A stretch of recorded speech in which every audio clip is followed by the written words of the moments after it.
Okay, so humans got a few sweet new toys out of this most recent set. This is a white weenie beatdown deck at its core. So we've got 15 one-mana creatures, 2 of which are new. So we've got Esper Sentinel here.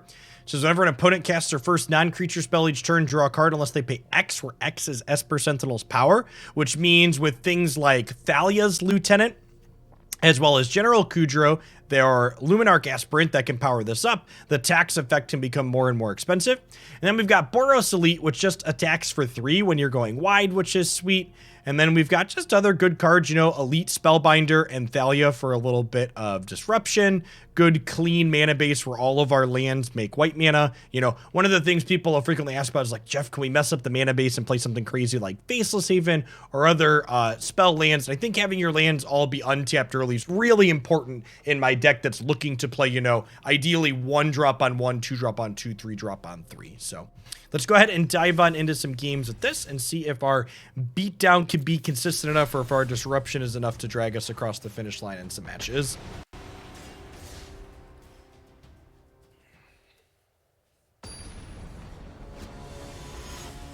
Ranger Captain of Eos is not an aggressive card. Ranger Captain of Eos is a grindy card, and my deck's not looking to grind, it's looking to kill people. Rally the Ranks, I think, is much worse than my other creature-based things that are already powering up my board. So I don't really want to... Something like Rally the Ranks is good when you already have a board, but it's not good on its own. So I'd much rather play things like Luminarch and General and Thalia's Lieutenant that all power up our board, but also are threats on their own individually.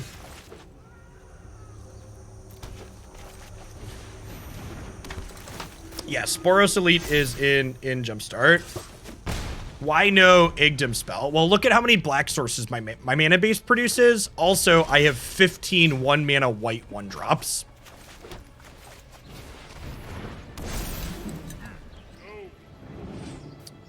I think I'm going to put a counter on General here. Do I want to play around in Anger? Yeah, probably not. Let's just smack them for 6. If they anger me, I'll be big sad here. I have a second General anyways, so whatever. Our 1-2-3 curve here is very sweet. Lovely. Yep. Goodbye, goodbye friend. B. Aggressive. B-E. Aggressive. Doesn't Sentinel tax Anger. So we'd get to draw a card from Anger, but they still cast it. So Sentinel is not like Thalia. Yeah, I have no idea what they're doing, right? Because they play black-red lands, but they also just, like, don't have Luris or anything like that. So I don't know that I want to bring in, like, Graveyard Hate or anything like that. I'm just going to click Submit. Our deck's pretty proactive. Hopefully we just run them down again. Aeonius, thank you for the 2 years of support. Welcome back.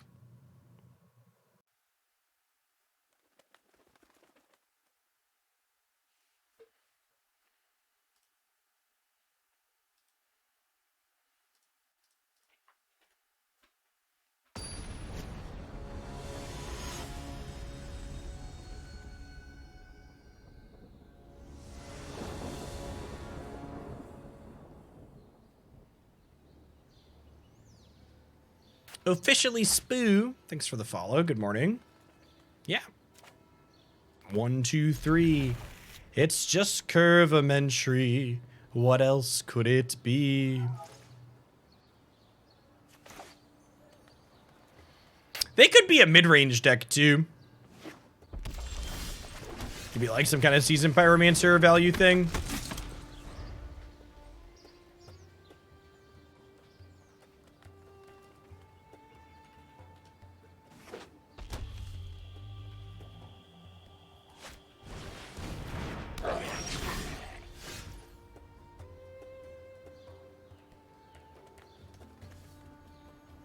What?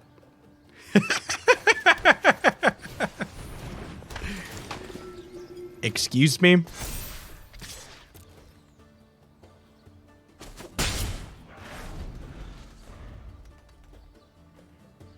It's like we're goblins and kept a slow hand last game? Sure.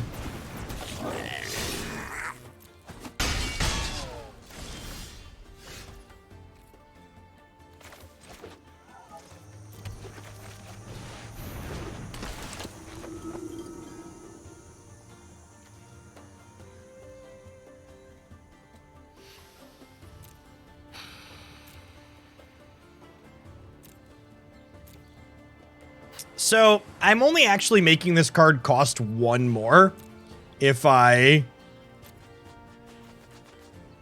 Yeah, I'm going to take the Goblin Chieftain because the War Chief reduces the tax from Spellbinder.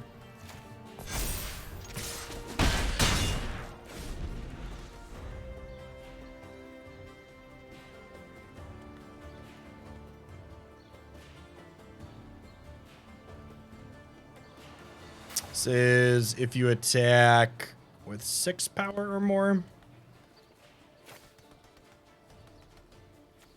Yeah, so this puts a counter on every human we control when it comes into play, which we've got a couple of those. We could see them, like, matron for a 1 or 2 drop and then, like, attack and get super aggressive, which I think would actually be great for us. Thalia's Lieutenant's about to put a ton of power into play if they don't interact with us. They might just want to, like, trigger their Battlecry Goblin, which seems fine. So next turn, I'm attacking for 5, 6, 7, 8, 9, 10, 11, 12, 13, 14, 15, 16. So if they attack with everything, they're dead. This is an impressive start for this deck here. All right, kill you.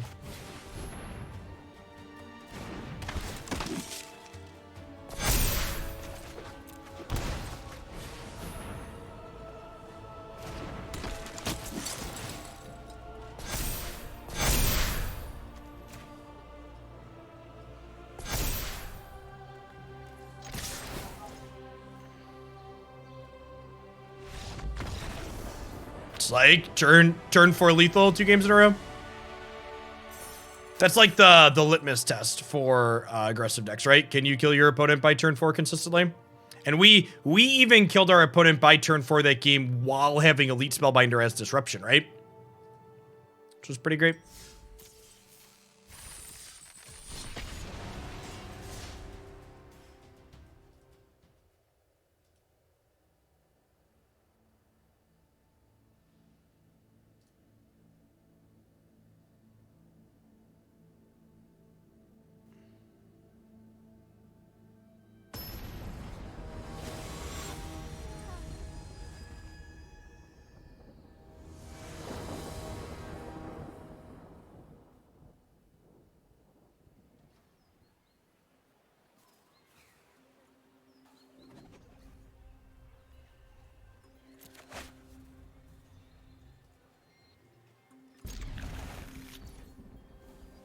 So I pity 9 Cavernous Souls. I think it's a really bad design. So this hand doesn't have a 1-drop in it, but I think we're on the play, so I'm going to keep it. Thalia is also pretty decent against the average Loris deck, I think. Although we could just get discard spelled here. But discard spells are honestly another reason not to mulligan, right?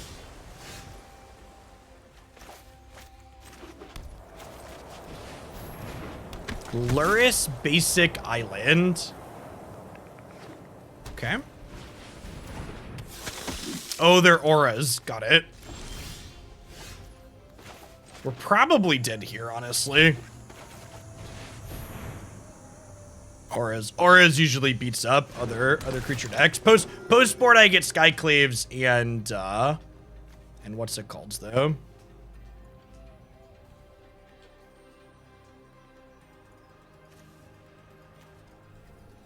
I get Skyclaves and Dire Tactics. So we can maybe have a shot.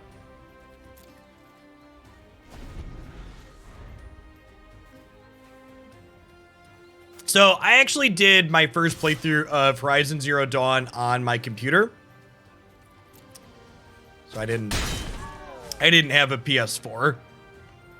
So I played that one after the port happened.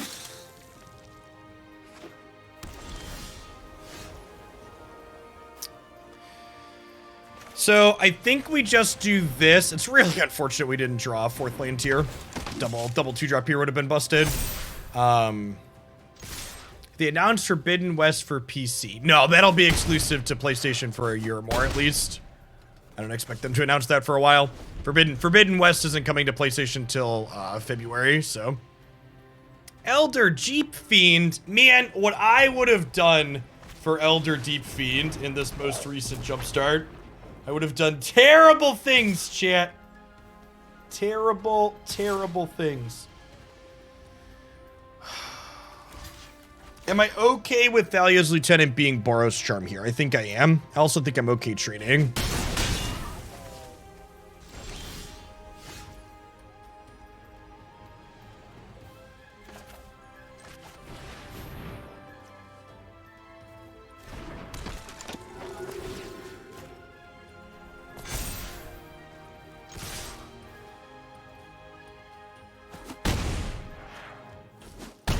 So, to be fair, Conqueror, they never announced an actual release date up until this point. They had said, like, areas over the course of a year, loosely. So, the February date is the first time they've given us a month and a specific date. So, we'll see.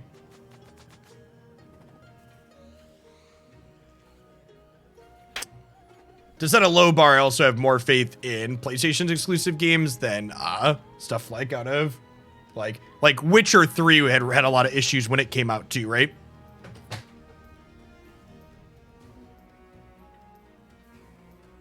I forgot to say thank you when she came in. I need to send a message. She's the real MVP, chat.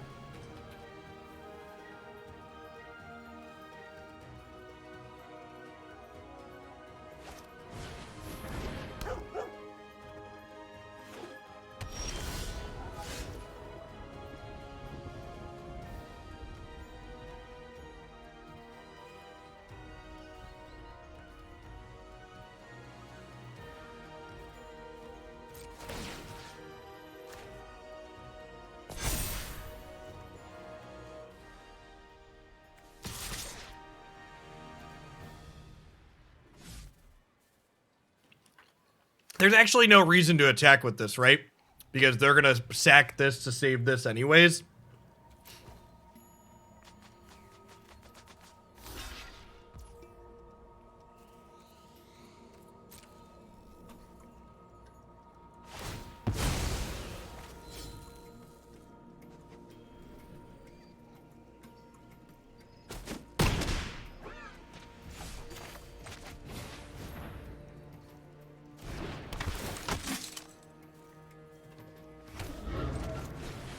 Thanks for the follow, Getty.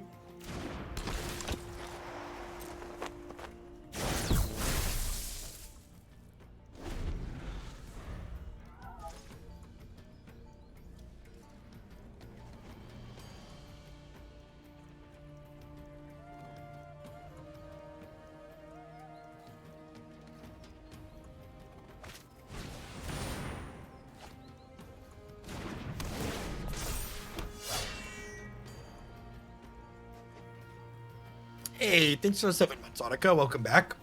Yeah, we were hoping to fade another Aura here, but, you know, their deck is full of them. They're low-ish.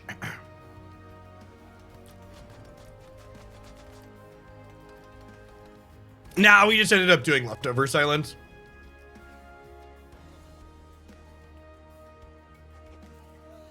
I forgot we had stuff in the fridge from yesterday.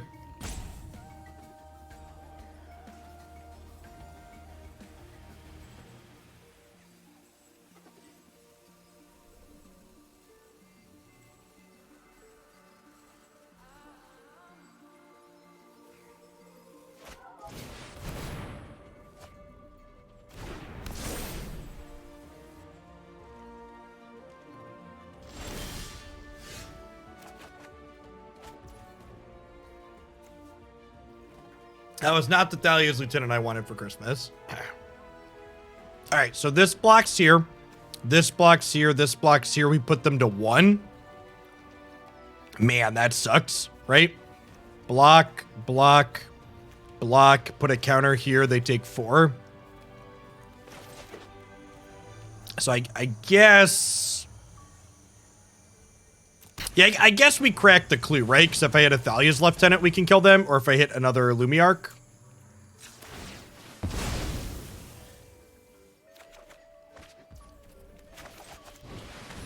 And now we'll do this and pass.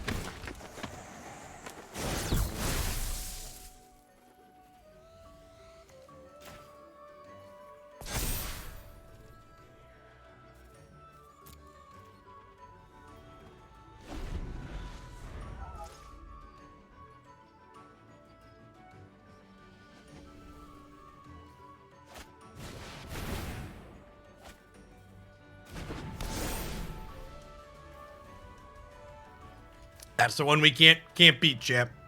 Sag. Really close game one without removal.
And that last game was really close without us having a 1-drop on 1. Which, honestly, could just be incorrect. Perhaps I'm just always supposed to mulligan if we don't have a 1-drop in 7. I could see that being a reasonable position to take.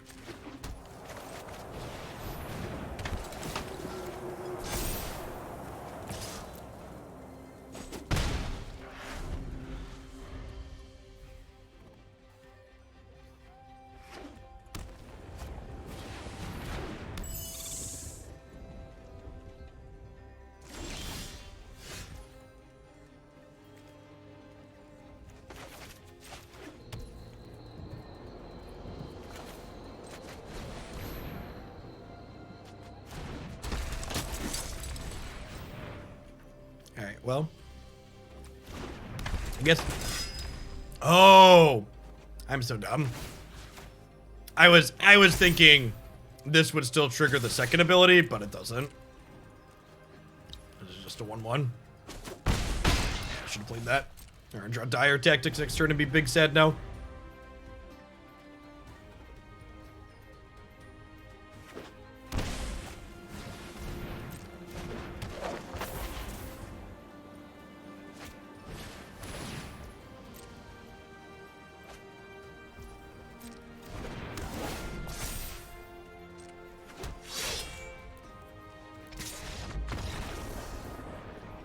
About how I was expecting it to go.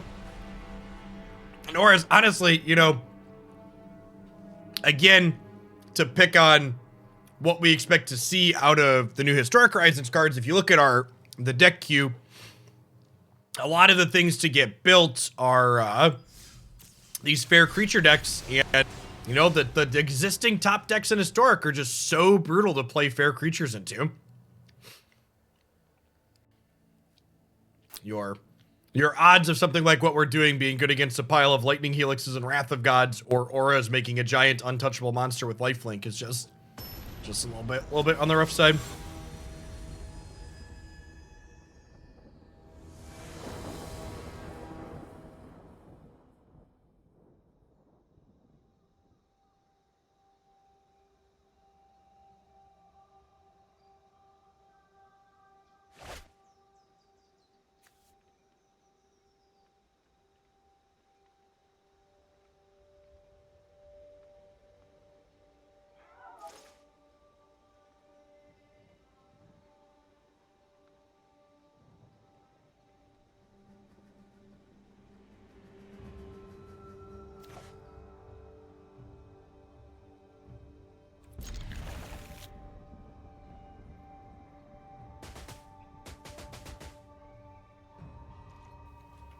Yeah, Otto, the first deck we played today was a green-white life gain combo deck.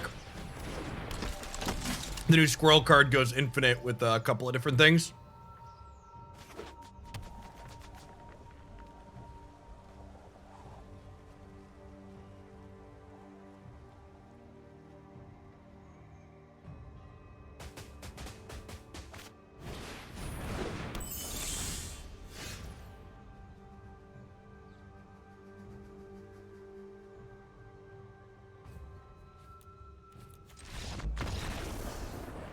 I just don't care about my rank, and I'm just not gonna play my creature deck into auras. We'll just concede to them and move on to the next one. Other than sit there and beat my head against the wall.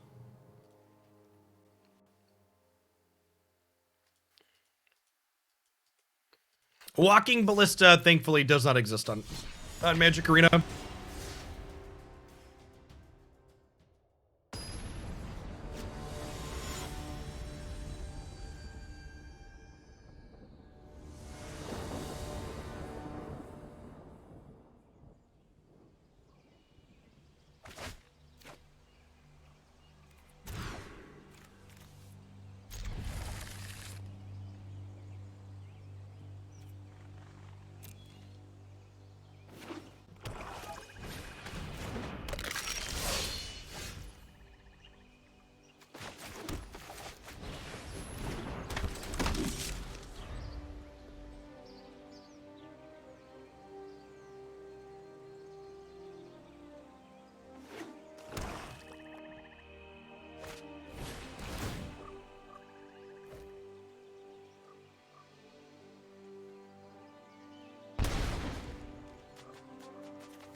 Interesting take on the Thalia. Usually Black Aggro doesn't have that many non-creature spells. Must have just not wanted me to have the first striker, huh? They can keep attacking me. That makes sense.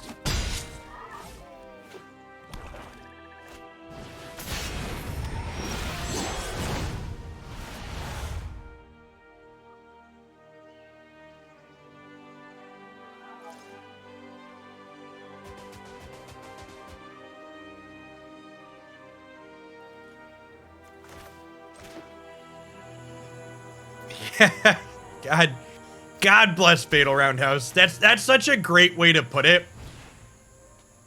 People that believe socialism is a poverty cult. And in fact, even like put it to the kind of the extreme, right? Like, I mean, ideally under socialism, we have enough resources in the world that like basically everybody's relatively well off, right? Would be the core idea. You take the value of something that someone like Jeff Bezos has and cut it up. Oh, if I block here, they can pick this back up right away.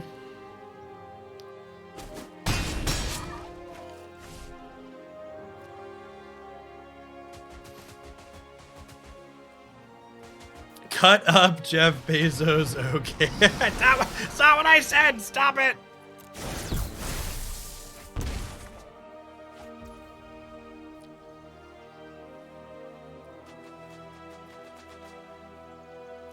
Milla, thank you for the 67 months. Welcome back.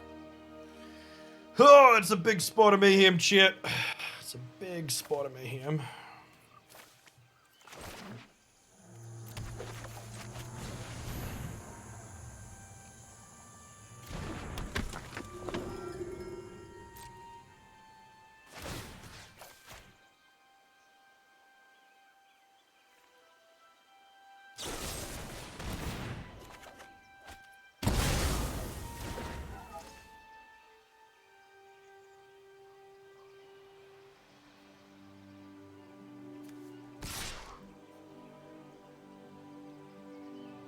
So if I hit them with both of these, this becomes a 5/5. Oh. Is that... probably am blocking with this.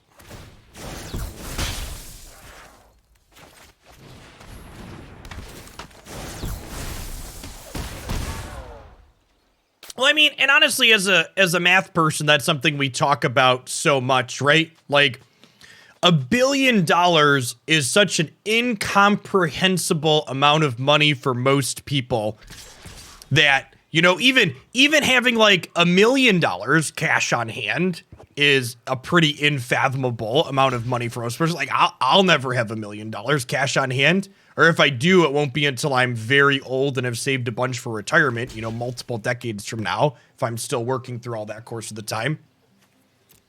And like, if a million ends up being unfathomable for most, you know, going up to $1 billion, a factor of 1,000 times that is just equally so.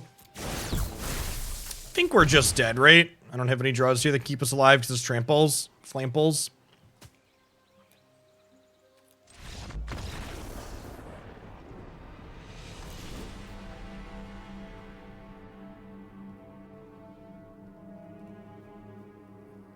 So I mean, like, you know, Hassan, for people that aren't familiar with Hassan, and the thing that the sub there was referencing, that Fatal Roundhouse was referencing, is Hassan is one of, if not the most popular Twitch streamer who's a left-wing political commentator. And he averaged 40,000 concurrent subscribers a month through 2020, which for people that don't know what that equates to, you get about $3.5 per sub before taxes. So even assuming Hassan had a 50% tax rate, he was making, I don't know, probably 70 to 80 grand a month throughout the course of last year. And people, yeah, and that's just his sub revenue, right? Like he also has an incredibly successful YouTube channel, which I would wager probably makes him 5 to 10, you know, probably 5 digits a month on ad revenue there as well. I mean, there are sites that track the metrics people have on terms of Twitch. I looked it back. He averaged like 40K per year. Or 40K a month. So then there were a lot of people that were upset he took his money that he's been making doing content and he bought a expensive house in California.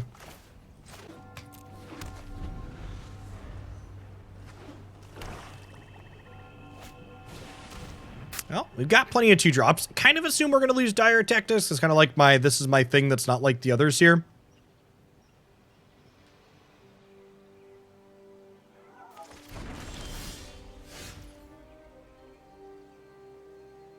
Yeah, like for reference, his house that he bought was like $3 million. And I believe the square footage is actually similar to the house that I live in. His house is just in California in a major city. So instead of my $300,000 house that's large, it's a $3 million house that's large. Yes, location. I think I elite and then lieutenant here. Well, it's like the old saying, right? When I was poor and advocated for wealth inequality, they called me jealous. When I was wealthy and I advocated for wealth inequality, they told me I was a hypocrite. It's almost like people just don't want to talk about wealth inequality. Thanks for the 1.5 years, Coley. Welcome back.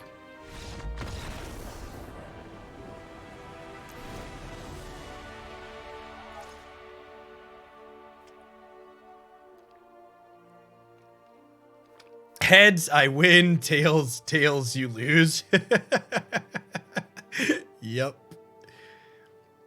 I think we just click submit, right? We're on the draw now, so it'll be a little bit harder, but...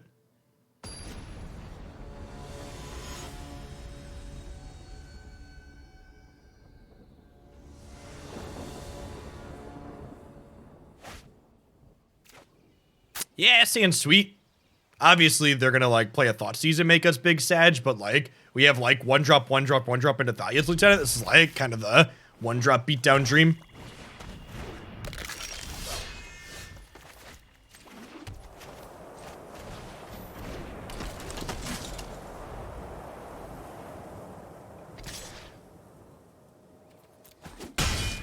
Yeah, I commented on the Hassan thing on Twitter, and it resulted in me blocking a bunch of people that told me in order to be considered a leftist, you have to want full-blown socialism. It's just like, well, that's just not what that word means or how language works.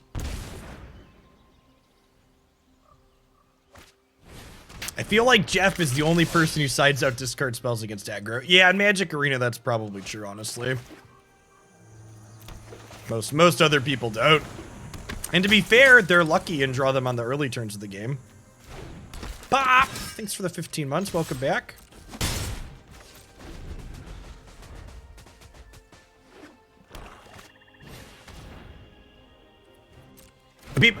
Basically, Crockett, people were upset that someone who made their money professing leftist values didn't give away all of their money. It's basically the if you believe in leftism, you should be broke type thing. You're not allowed to have nice things. I think this exchange is worthwhile. Because I have another creature to follow this up with, so we can still trigger these next turn. Nice. Okay, sweet. We're actually in a pretty reasonable spot here, huh? With taking the Rankle out. Drooping Fig, thank you for the 13 months. Welcome back.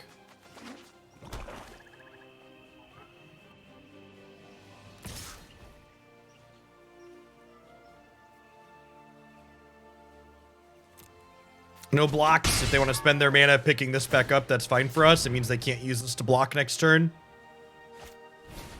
Yeah, like this exchange does not seem good for my opponent. They have a Fatal Push? They must have a Fatal Push, huh? How they're going to cast it in response? Okay, so they drew Fatal Push. So Sentinel was actually a good draw here.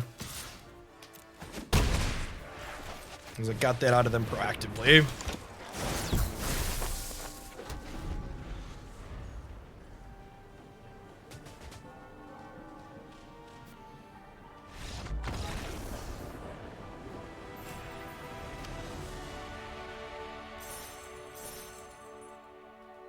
Okay. That's pretty good. Our multiple one-drop start there. Played through a little bit of disruption. Any cards that have stood out in early play? I think I would be surprised if the green-white life gain deck's not real. I think that deck was close to real before it got a bunch of sweet combos, and now that it has a bunch of sweet combos in it, I would expect it to be kind of pushed up a level.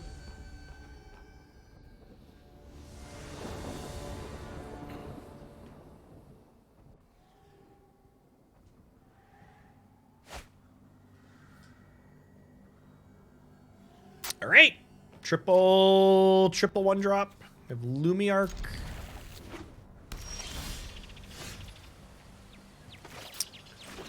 Well, Esper Sentinel on one. And Sulfur Falls sounds good.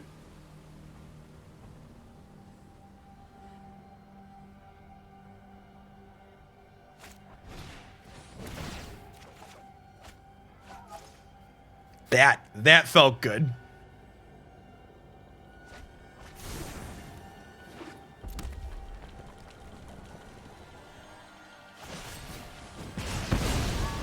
Okay, so we're not attacking with 3 things next turn anyways, so we'll just go Thraben into Bodyguard, and then actually next turn we can go Elite into Lieutenant, which is pretty good.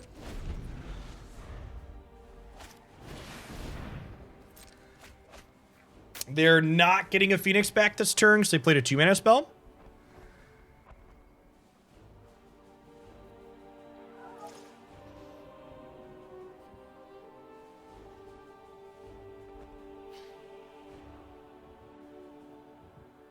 Well, just to let people know, if you care about getting on coverage at the Hoaglandia Open this Sunday, I will be shadow banning the card Teferi, Hero of Dominaria. So if your goal is to get featured, I would recommend not playing that card. Or if you are going to play that card and you want to get featured, just make it to the finals. You'll get a feature match in the finals.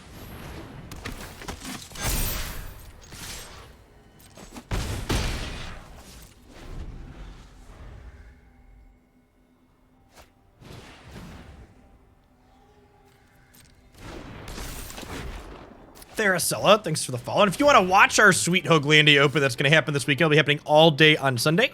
You can also still sign up to play in that event on MTG Melee. There's a $5 entry fee on Melee plus a subscription to my channel here on Twitch, which you can do with Twitch Prime or your actual dollar dues. The general is here, chap. He's ready to smash. Oh gosh, he exiles Phoenix when he comes into play. That's so good. Crunch. Nah, I'm just gonna have Christy do it at pseudo-random Wargy. That's worked pretty well in the past.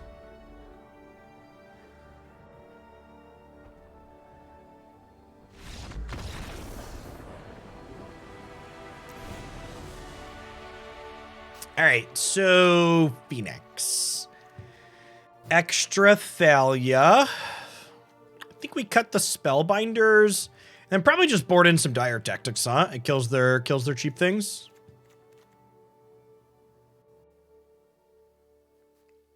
I don't know that I want all 4. Maybe I want all 4 on the draw.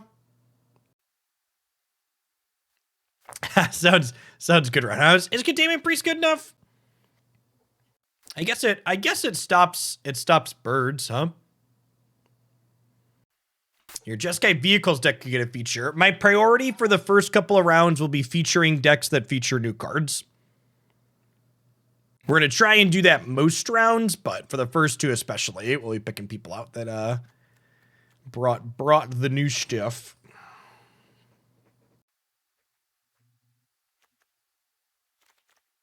Yeah, I don't really have anything else I want to cut. I'm not even sure I want all these dire tactics, if I'm being honest. I don't want to dilute ourselves too much. I want to stay relatively proactive here.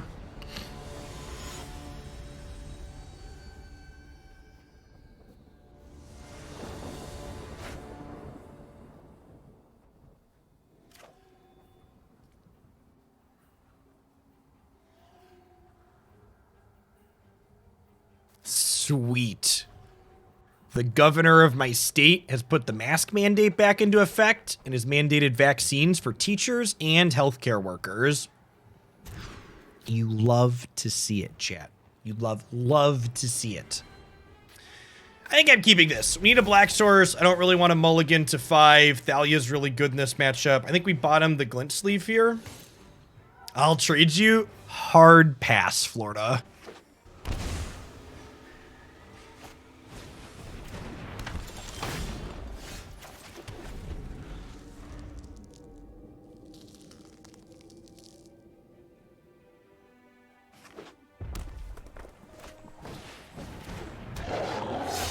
Ooh, they're a Flame Blade Adept deck, too. That's kind of gas. Someone's got some sweet ideas kicking around in their Phoenix pile.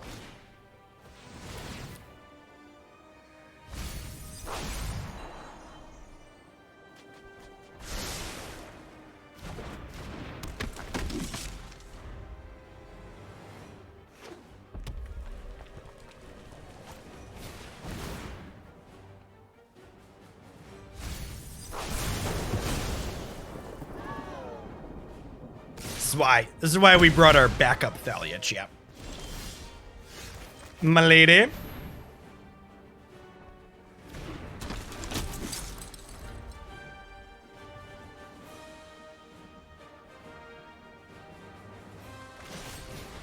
Oh, killed my Thalia again? I can do this all day, opponent. They're playing Frostbite. That's interesting. Do you think they're playing Shock, Frostbite, and Unholy Heat, or do they not realize Unholy Heat exists?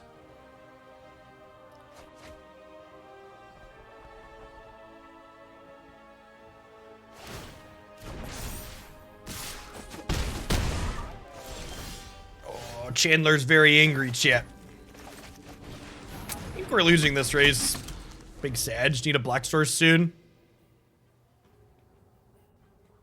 Unholy Heat's common or uncommon though, right? All right, this is gonna sound really elitist, but do free-to-play players get bottlenecked on common and uncommon wildcards? I genuinely don't know if that is a thing. Is that real? I'm not sure how greedy this game is. I would believe you if you said yes. I would believe you if they were selfish enough that you bottleneck common and uncommon wildcards. But I am a large sea creature, so I don't know what that experience is like.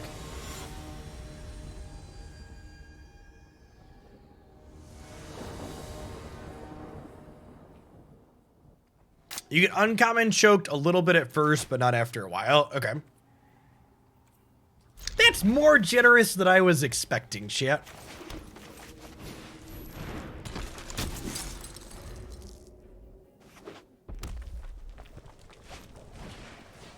Oh, God. Oh, why is it so good, chat? Why does it feel so good? Listen, if Esper Sentinel is wrong, then I don't want to be right.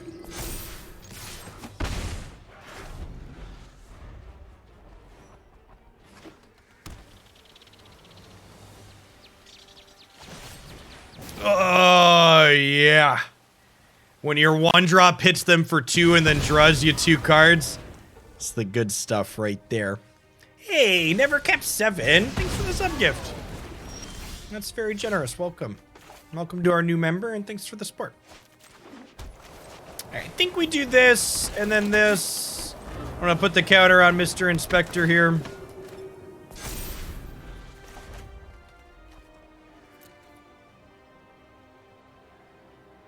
Hey, Affirmation. Thanks for the sub. Good afternoon. Goblin Guide is jealous. Yeah, usually Goblin Guide draws them 2 cards before it dies. Sag.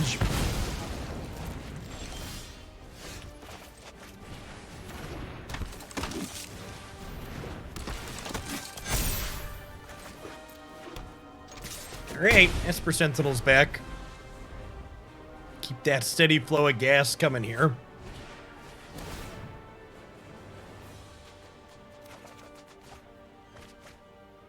Gas me up, baby.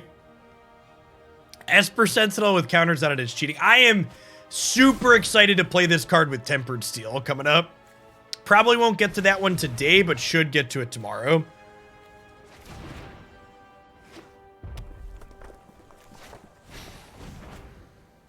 Alright, you have 2 Phoenixes. I'm gonna play this, and I'm gonna Dire Tactics 1. Ooh, aggressive.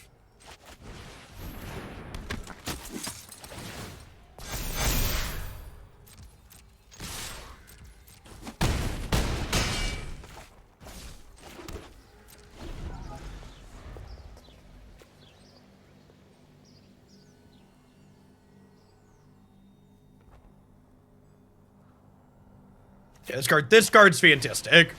This is a great addition to the format. Hit me, dealer.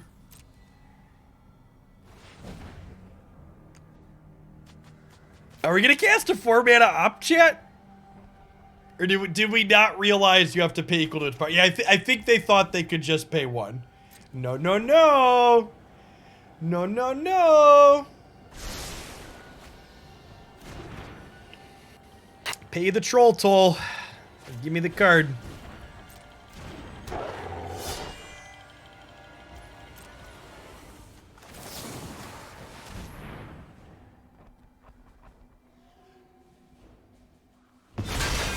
It's almost like playing a Runeterra, drawing a card every turn. Yep.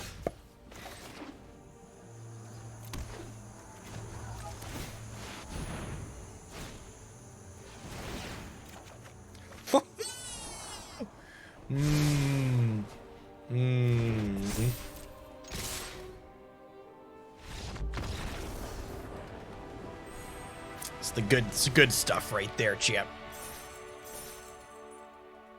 I think Thought Monitor has a spot in Tempered Steel. No. If you look in the stream queue, there's a Tempered Steel deck list in there. Where I plan to start. Can we cut a land for a 5th Sentinel? What's the optimal number of Sentinels? I think I'd probably play like 7 or 8 of them. If they let me.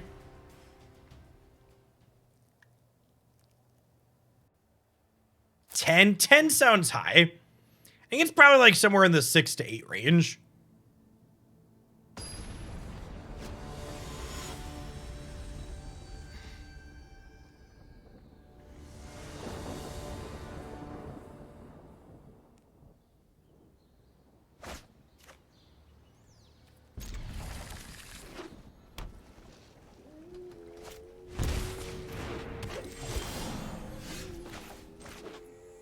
All right, this is the triple 1-drop Lieutenant or triple 1-drop Kudro.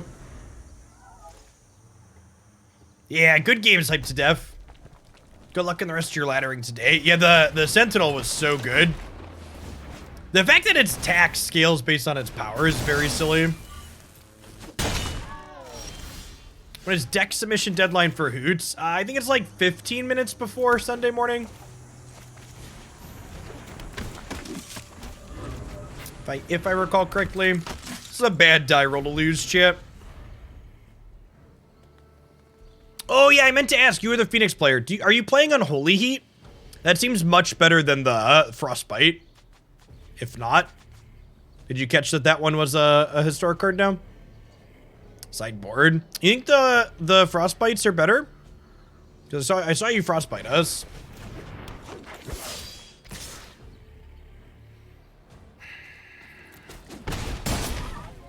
All right, so they have Bone Crusher Giant.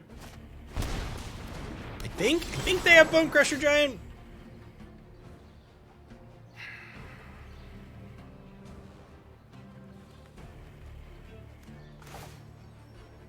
I'm gonna play this out now, because I don't really want to shock myself to play the Kudro.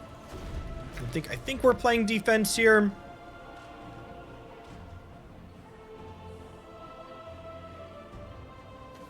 This is gonna pump up the jam some more next turn.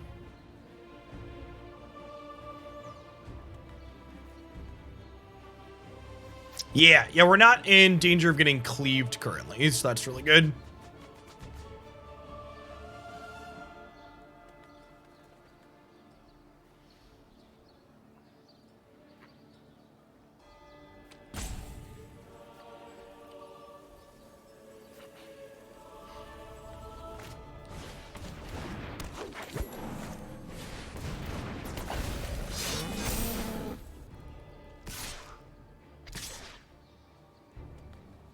So they're gonna make a 2/3 not block here, I imagine. And then we'll trade Boros Elite for their 3/2.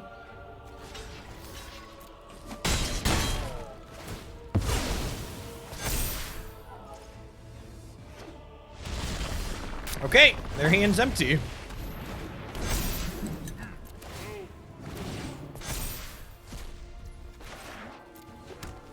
Our 3/4s are kings on this board.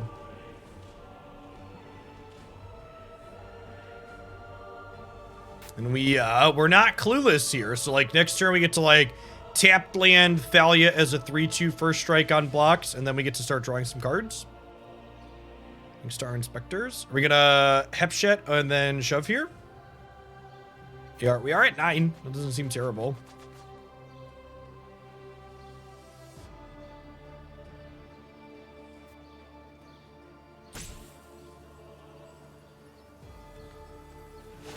I don't know that I'm super happy with the current positioning of my mic arm because it blocks my left monitor a little bit here. You can see it coming across, and I've got a monitor right here in front of me that obscures a little bit, but the quality is definitely a notable improvement. Okay, I'm just gonna take this hit. That's the one you want to send in.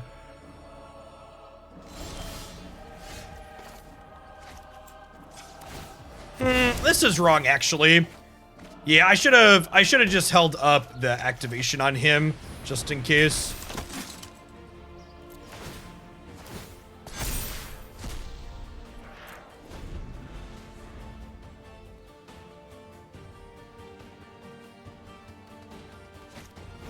Yeah, I finally invested in a real audio setup. But up until this point, I had just been using cheap USB microphones. Okay, so with Dauntless Bodyguard coming in to buff this a little bit, I guess I probably want to wait until this is a 6 to be attacking, right?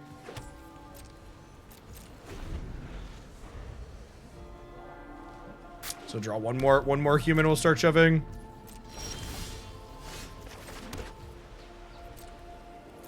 It's really sad that, like, we've drawn so many lands and none of them are utility lands. Like, if one of these was a cave, we could start pressuring with that.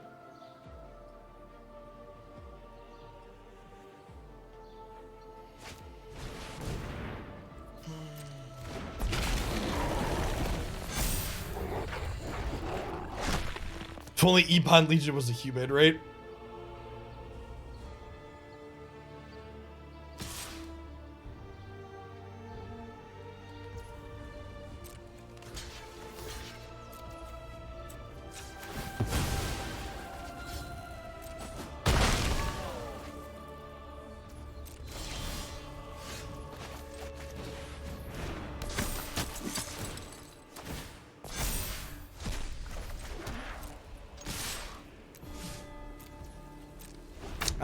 The waiting game. Hey, Watigo, thanks for the entire year. Welcome back. Let's get you a sword with that shield. Thanks for keeping me around.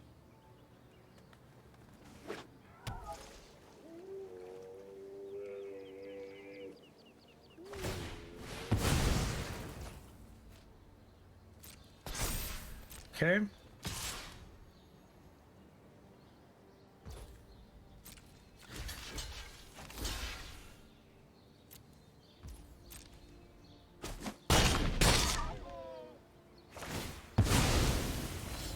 This is up to a 5/5.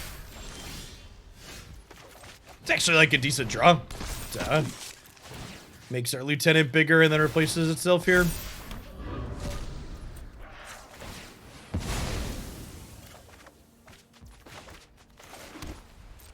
It looks like they ironed out most of the issues they had with the patch on Tuesday.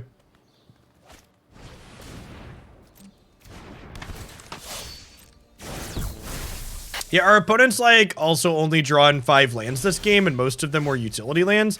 This is a great draw.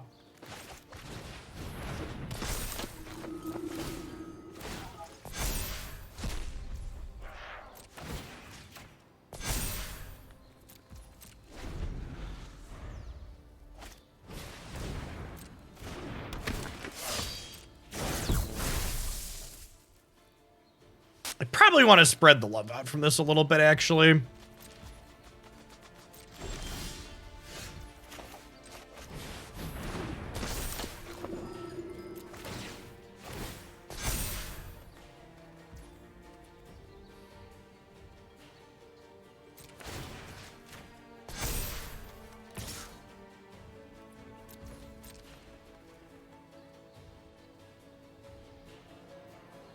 Alright, let's put them under the Abyss here.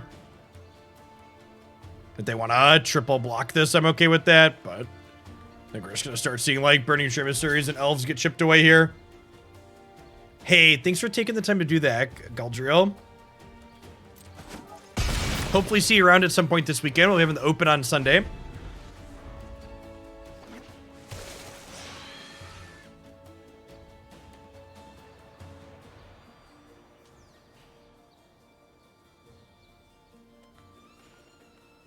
Would you like to get frisky, opponent? Get up in my business.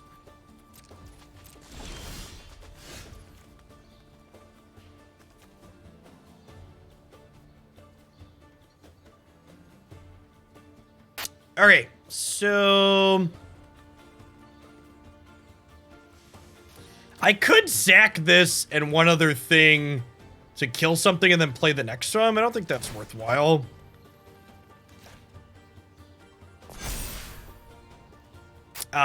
Amy, the Amazonian, is co-casting the open with me this weekend.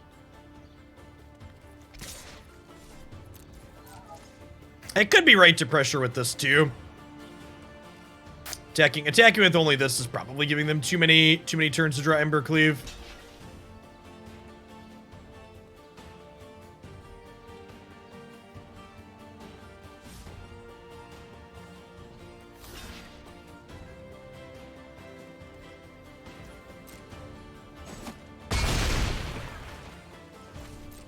Yes, she is a professional.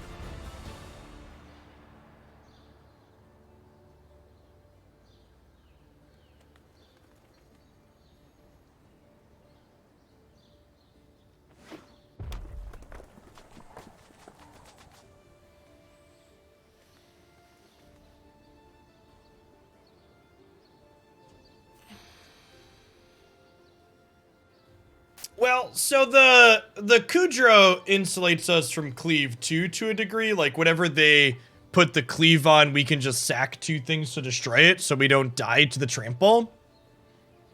Has some value.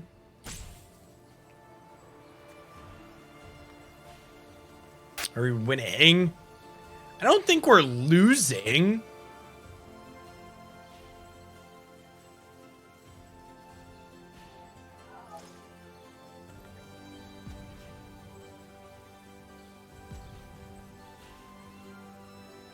Elgato Wave Mic Arm.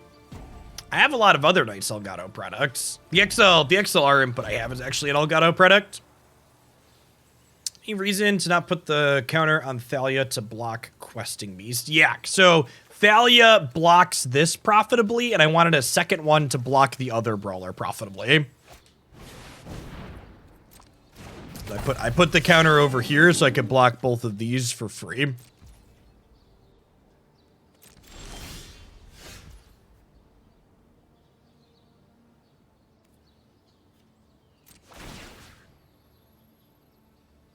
Now we can probably afford to do this.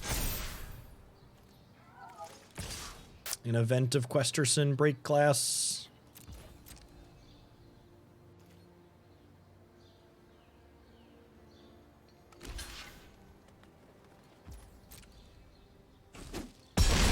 We do have enough lands for Ulamog, don't we? I don't know, we're gaining a counter every turn, and like we're killing a creature every turn, so eventually we'll draw more spells than them and they'll draw some lands. This is in fact game 1.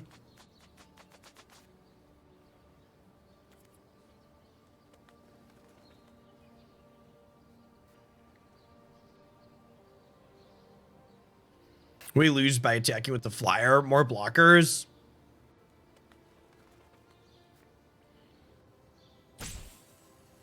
Well, to be fair, my opponent is 22 minutes and a half, and I have 25 minutes. They've taken 50% longer to take game actions than I have.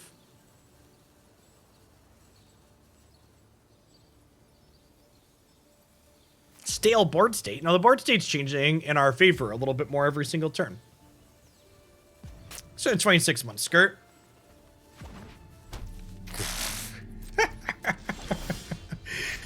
God damn it, opponent.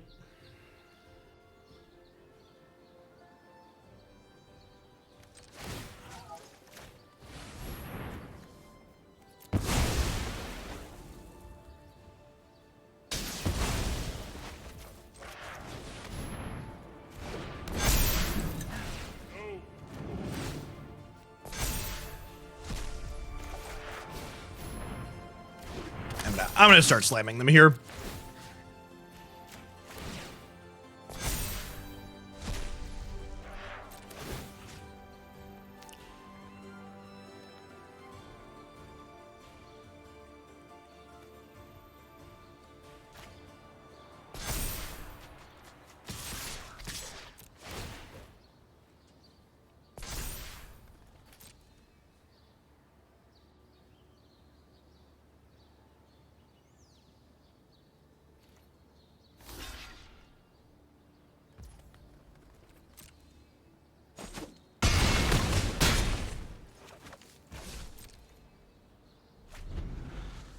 Why not put the counter on our flying creature there? Because then their 2 2/2s can trade with my Boros Elite. So putting the counter on here makes it so if they want to trade with the Boros Elite, they have to lose a 3-power creature. It's a good question.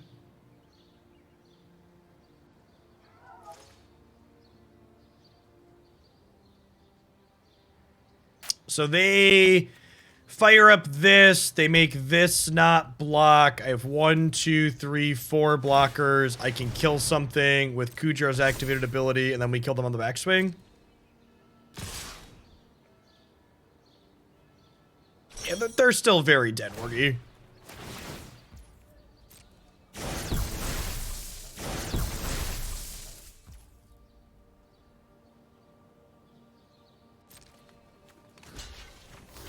How many Magic players does it take to change a light bulb? 6. One of them to actually do the turning, and then 3 others to tell them how they could have done it 2 turns faster.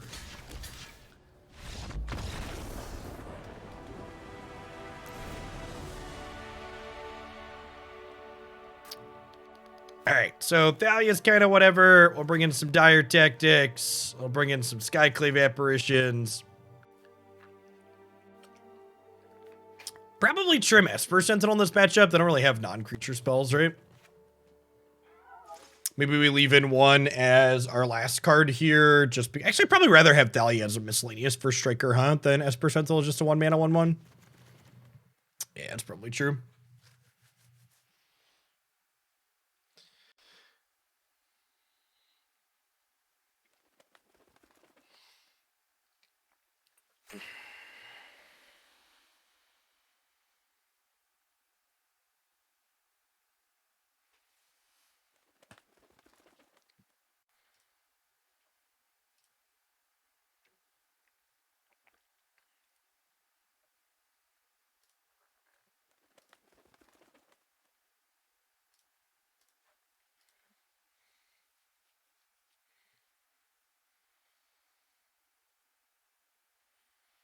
Teamer for life playing green-red. I mean, green-red's a subset of Teamer, right? I think I'll give it to him that, like, Teamer for life playing Gruul, it's not like Jund Guy playing Hallowed Fountain, where it's just like a complete and total betrayal. Gruul while being named Teamer for life, it's like, yeah, this is fine. I can see this fitting in here. There's a storyboard where this works.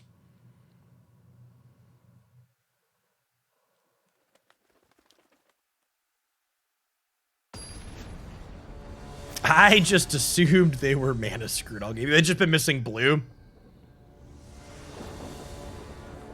I mean, without blue manas, how do they cast their spell pierces in the mirror, chat? It's the real thinker right there. Gotta have blue mana for the mirror. 1-drop actually the best draw in our deck, so that way we can start Dire Tacticsing on 2 and not lose life.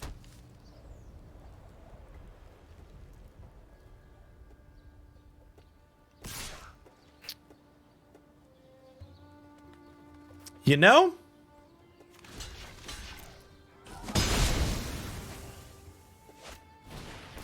I think that's a good trade for us.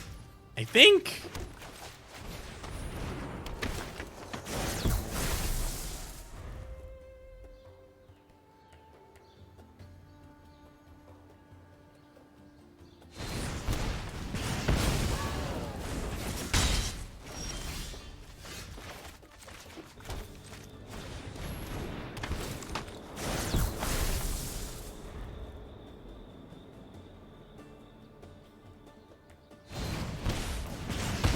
Well, that's rude.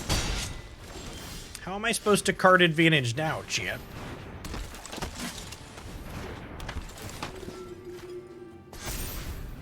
Yeah, I agree, Flight Forward. I really hope whatever creature decks end up shaking out of this format, they end up being better than the other control decks that have existed. I mean, if you insist, deck.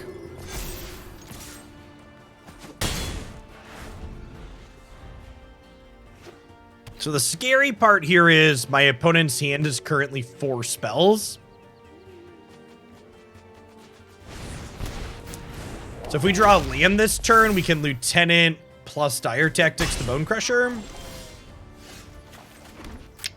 Well, you know.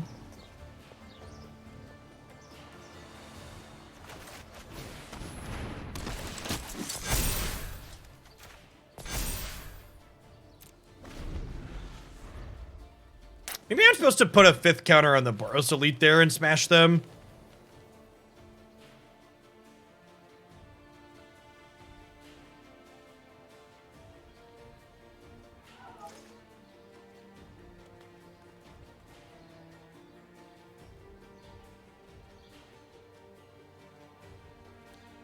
The fact that their red source this game has been a Ramen Apparence has been very good for us as well here.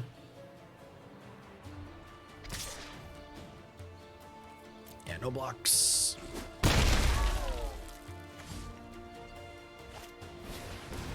Yeah, Aspirant out of stomp range is the reason why I did what I did.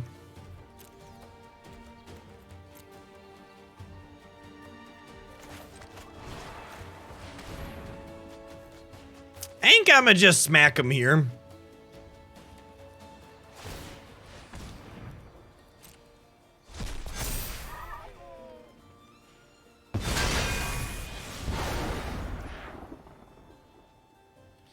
Well, actually, let's do this. So I can Thraben Inspector, which makes this a 2/2.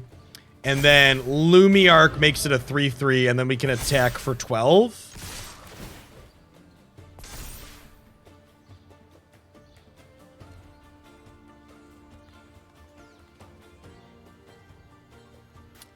This is a pain land, so like exiling something with it didn't really accomplish anything. They like lose 1, gain 1. Yeah, I think their attack with Bone Crusher Giant last year was a little ambitious. I think they need to be a little bit more defensive than they were this game.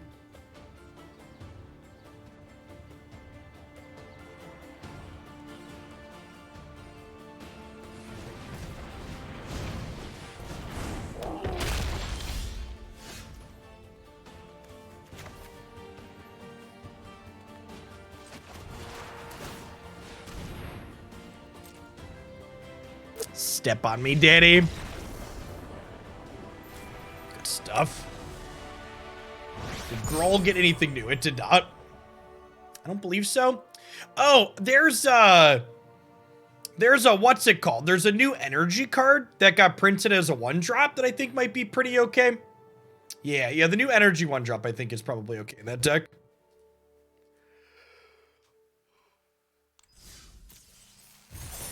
My thoughts on the new Merfolk cards. If they can't make Merfolk playable, nothing ever will. So hopefully they work out.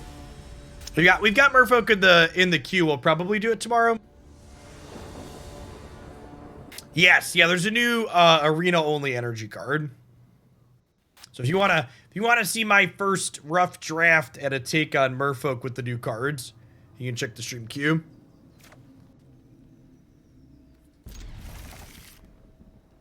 About Seasoned Pyromancer for Grawl. Nah, Grall's an aggro deck.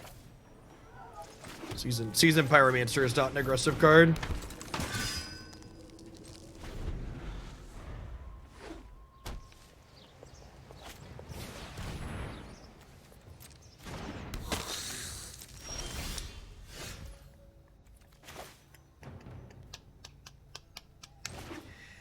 I think we just like Lieutenant into Kudro. If we had another 1-drop, I'd definitely double 1-drop here, but then another 1-drop, I think we just go bink bink.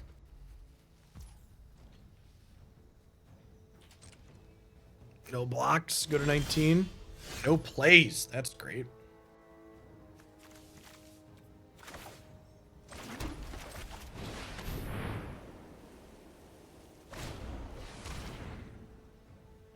Oh, they're the combo deck.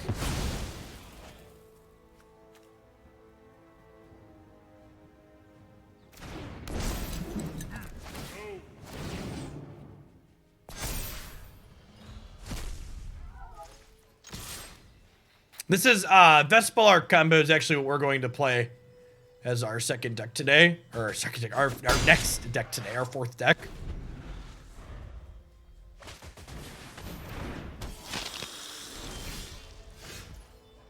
Is there an argument for Thalia plus Elite? Is there an argument? What is it? Make your argument.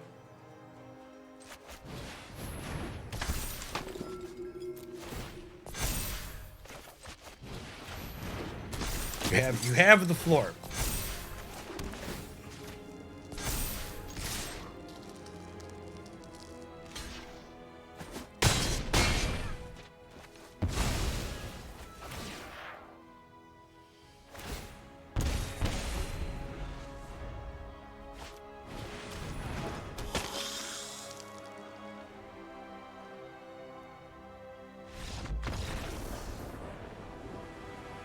Ooh, that's true. With the Krill Celebrant in play, they could Lark and then do the other thing against us.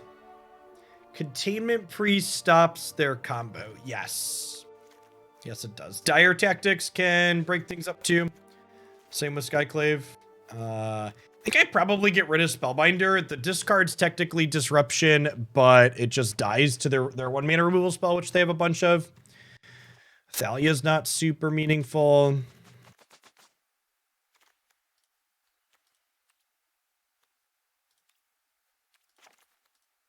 Trim that one too. Sounds good.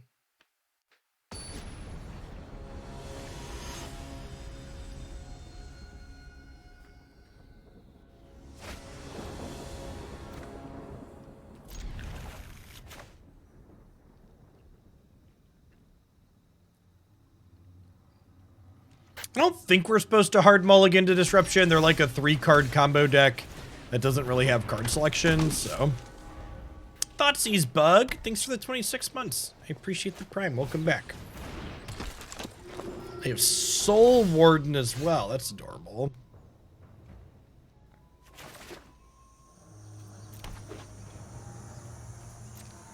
I'm fine to trade here.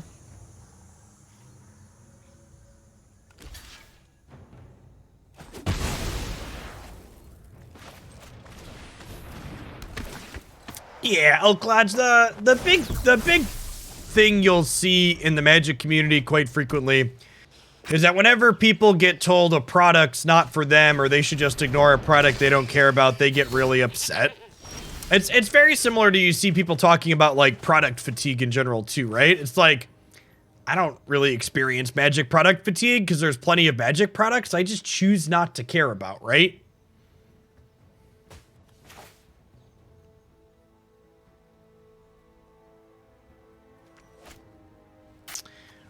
I think I'm going to offer this trade.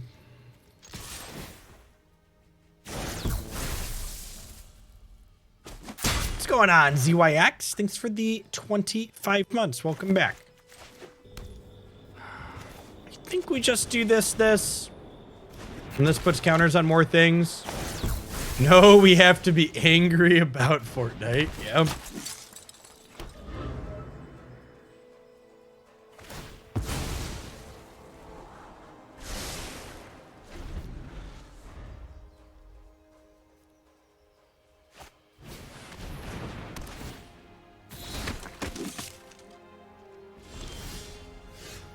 A singular stick. Thanks for the Prime. Afternoon. All right, so we'll go this into tap land to get our smash on here. Thraben Inspector can even attack thanks to the +1/+1.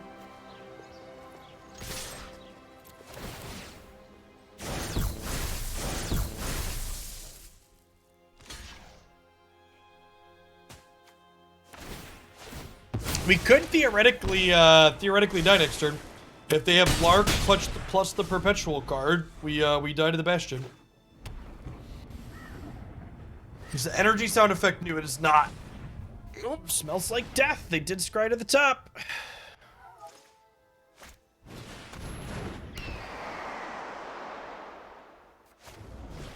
Yeah, okay, so this is the combo for people that are asking. So this card perpetually, which means now and forever, gives something -1/-2. And then Lark here says when it comes into play, or when it dies, return a creature with power 1 or less from your graveyard to play.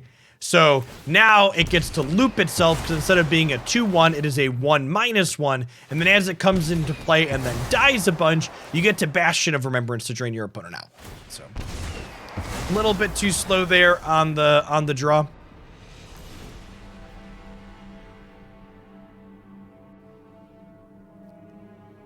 Okay, I got bad news for you, UCF. Formats existing where your standard cards are still playable after they rotate out of standard, that already exists on Magic Arena. It's called Historic Brawl.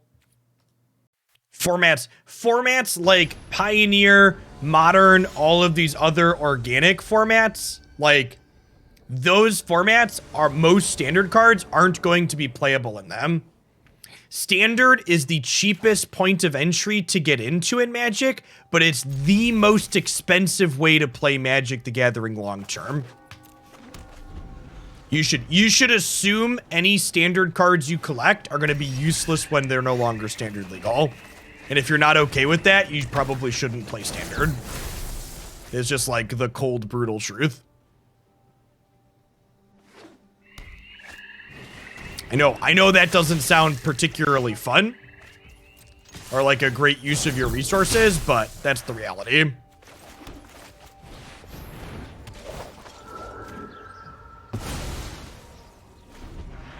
Yeah, you'll get a small handful of cards each set that end up being fine and playable, but more often than not, that's the exception, not the rule.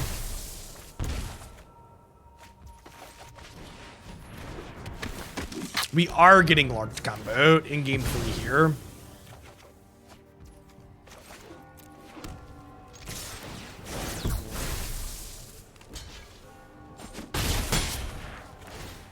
That is also true, Tireless Tribal.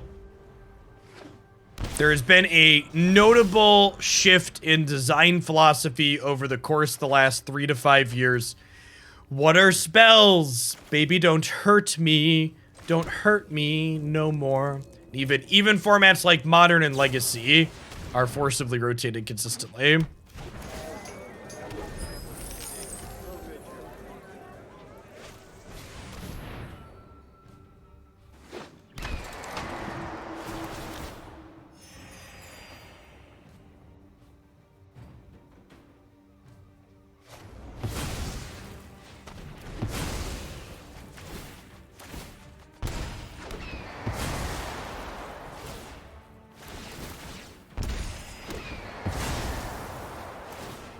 Oh, did we get got while I wasn't looking? We did. Alright, good beats.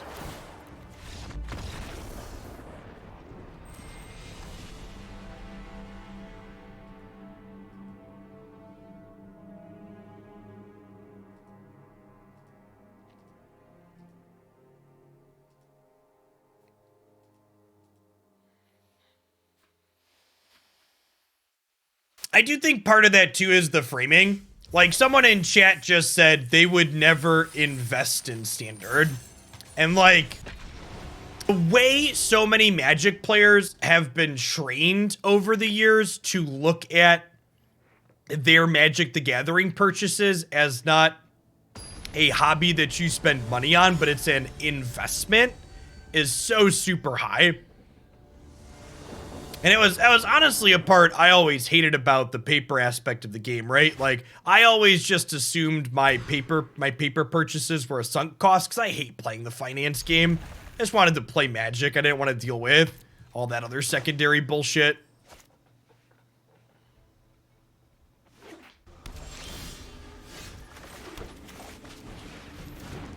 Some dirty, filthy casual who wants to play a game.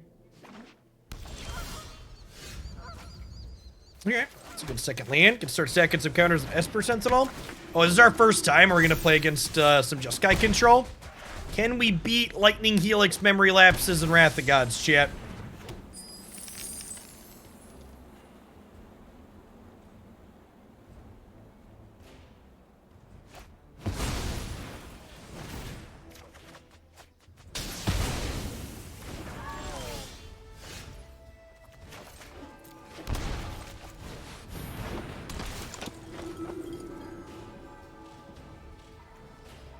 Alright, well that one's gotta go.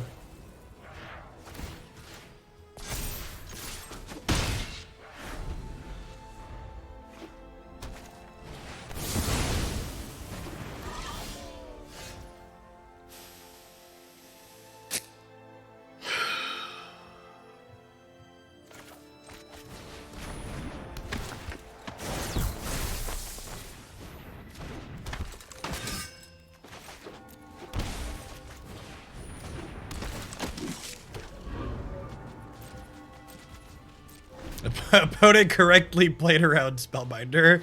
Big mood. The focused and disciplined encounter no obstacles. Well, I mean, like, and that's not even just like to pick on you, Bread Boxer. Like, you're far from, like, that's just like the vernacular that Magic players use, right? It's like how Magic purchases are just framed.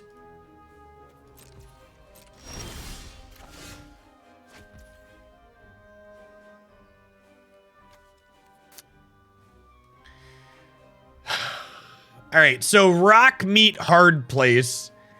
Like, if I don't play Kudro, I can't exile Magma Opus, and if I can't exile Magma Opus, oh, Torrential Gearhulk is 8 right now. Yeah, okay, this is wrong. In my head, this was 6, but it's definitely 8 at the moment because of the Spellbinder. Blah. Train harder.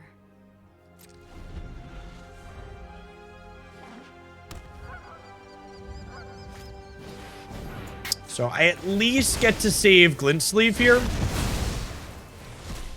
Which then lets me draw a card.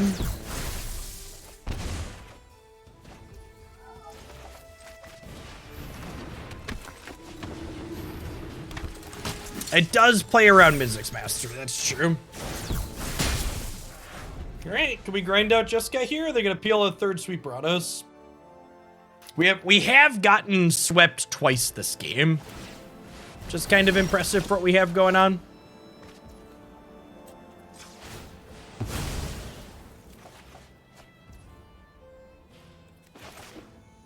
Oh, I guess if I play this tapped, I could have activated this next turn. That's probably better.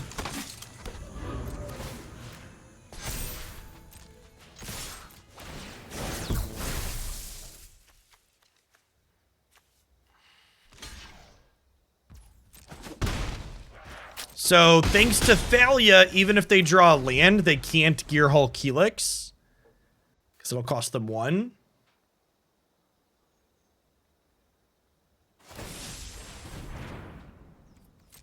So you're dead.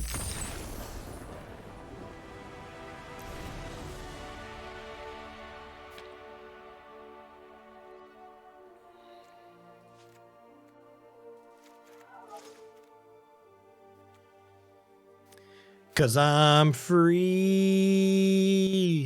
Free bootin'. Boo-doo-doo. Do-do-do. That was the... Was that the Smallville theme song? There was some WB show back in the day that had that as the theme song. Was that Smallville? Or someone thinking of something else?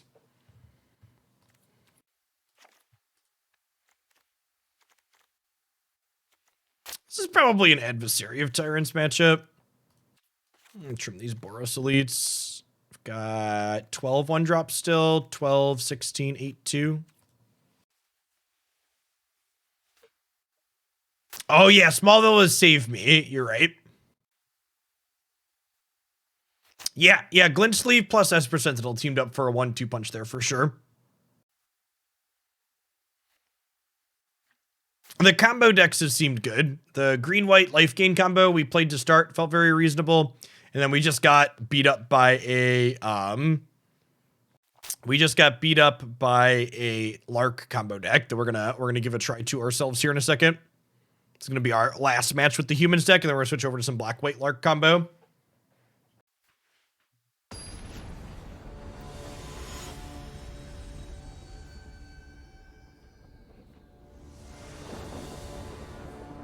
I did not register as a microbrewery, but I did register for the NFT. So make sure you pay me the royalties on that if you decide to play Dead Guy Ale.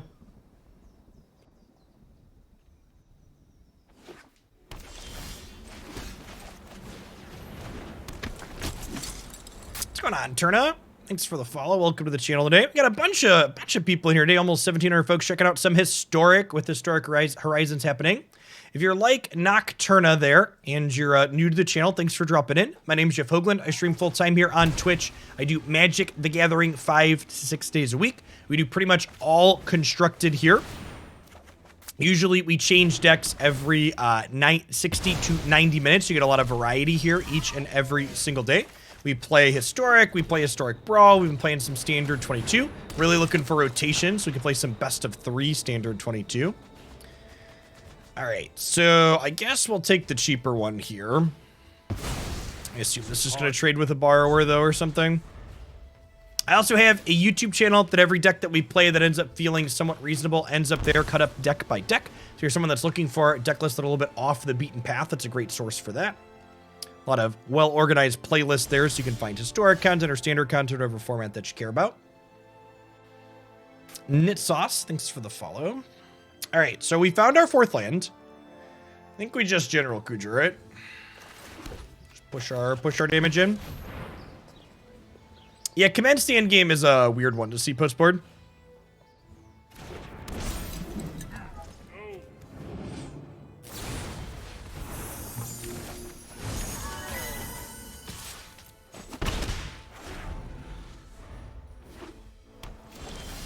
Okay, and now Now I get to double Luminarch, right?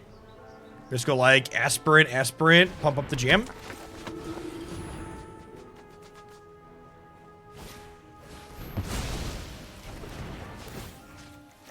Are we having fun yet?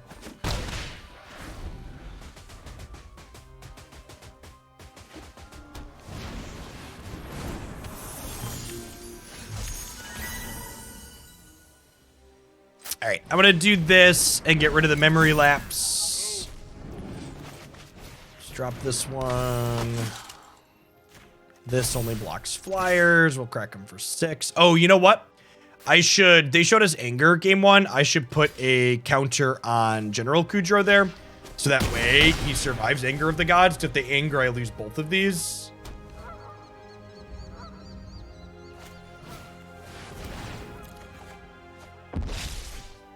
Do the 3/3, enjoy.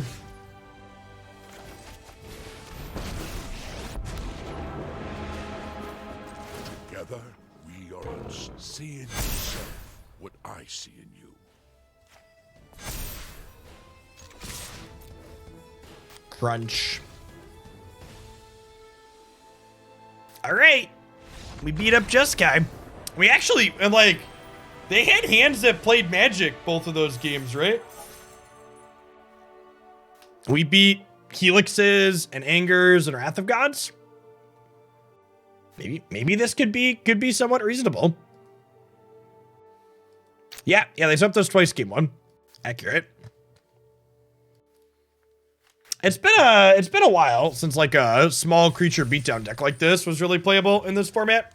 15 1-drops felt real good. Thalia's Lieutenant is just such a powerful card.